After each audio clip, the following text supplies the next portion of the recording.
tayari inasomeka kama silabi nyingine. Afisa elimu kata ya Pamba, ndugu Edina Kajungu, ameongoza mafunzo ya mwendelezo wa mafunzo ya walimu kazini kwa walimu wa kusoma, kuandika na kuhesabu katika wilaya ya Nyamagana jijini Mwanza.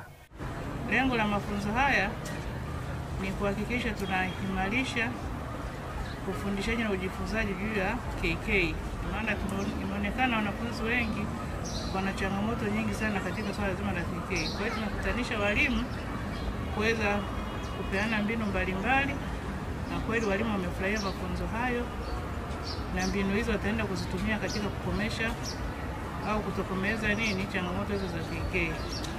Hivyo rai yangu ni kuendelea kuwatia moyo walimu, waendelee kusimamia mafunzo hayo walioyapata leo ili waendelee kuondoa changamoto za KK. Mafunzo hayo yamelenga walimu wa madarasa ya awali na msingi kwa lengo la kuwajengea uwezo katika ufundishaji wa stadi za msingi za kusoma, kuandika na kuhesabu. Akizungumza baada ya kushiriki mafunzo hayo, afisa elimu wa shule za awali na msingi ndugu Musa Lambwe alieleza kuwa kupitia mafunzo haya mabadiliko makubwa yanatarajiwa katika mfumo wa MEWAKA kwa walimu wa KKK.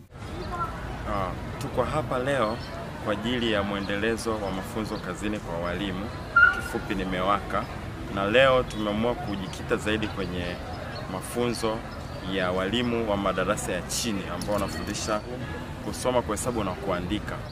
Kumekuwa na mazoea kwamba katika shule nyingi walimu wakuu pamoja na walimu wamekuwa kikazania zaidi kwenye ufaulu wa madarasa ya mitihani, kwa maana darasa la 4 pamoja na darasa la 7. Lakini wamejisahau kwamba msingi mkubwa upo kwenye madarasa ya chini. Walimu wengi wamekuwa wakiweka nguvu kidogo kwenye madarasa ya chini. Sasa kama jiji la Mwanza tumeamua tuwawezeshe walimu wa madarasa ya chini ili tuweze kufanya mapinduzi makubwa kwenye swala la KKK.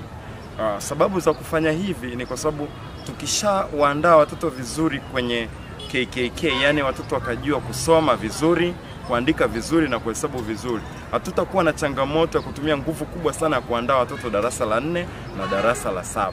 Jana tulikuwa na wakufunzi, yani wawezeshaji 20 ambao tuliwaweka pamoja na kuwatrain na kuwawezesha. Leo tumewachukua walimu wote jiji zima wa shule za msingi za Kiswahili. Walimu hawa tumewatenga katika makundi na kuwapelekea wawezeshaji wao. Mafunzo yanaenda vizuri na tuna imani kubwa kutakuwa na mabadiliko makubwa, kwa sababu walimu wana ari kubwa na ya kutosha kwenye kujifunza mafunzo haya. Lakini swala hili haliishi kwenye shule za Kiswahili tu, pia tumejipanga kwenda kwenye shule za Kiingereza, English medium. Kule pia kuna changamoto ya 3 R's, kwa maana kwamba walimu wa shule za Kiingereza hawafundishi vizuri 3 R's, yani kwenye hizo studies za writing, arithmetic na reading kuna shida kidogo. Leo tulianza, niliita viongozi wachache ambapo tumejipanga kwenda kuita timu nyingine ya walimu wa Kiingereza ili waje tena tuwagawe kwenye cluster za namna hii ili tuwafunze, ili tukitoka hapa tutakuwa tuna changamoto ya 3 R's wala KKK. Kwa hiyo katika mafunzo haya tumekubaliana na walimu wangu kwamba tunaenda kusimamia haya tuliyokubaliana, na nina imani Mwanza jiji tunaenda kufuta KKK, lakini pia tunaenda kutengeneza ufaulu mkubwa kwenye madarasa ya juu kwa sababu tutakuwa tumeshajenga msingi. Mafunzo haya kwa kweli yametubadilisha sana. Tumebadilishana mbinu mpya, tunajifunza vitu vipya. Hatui walimu wale wale. Kupitia mafunzo haya yataboresha zaidi ufaulu wa watoto wetu. Hatutakuwa vile tulivyokuwa mwanzo. Mafunzo yetu yameenda vizuri. Tunaamini kwamba walimu wa madarasa ya awali la kwanza na la pili wameyapokea vizuri, wameyapokea kwa moyo na wameahidi watakwenda kubadilisha huko katika shule zao. Mafunzo haya ni sehemu ya mkakati wa serikali wa kuboresha elimu za msingi nchini kwa kuwapa walimu mbinu bora za kufundisha na kusaidia wanafunzi kufanikisha malengo yao ya kitaaluma. Nikiripoti kutoka hapa Buhongwa, wilaya ya Nyamagana mkoani Mwanza, mimi ni Echa wa News Updates.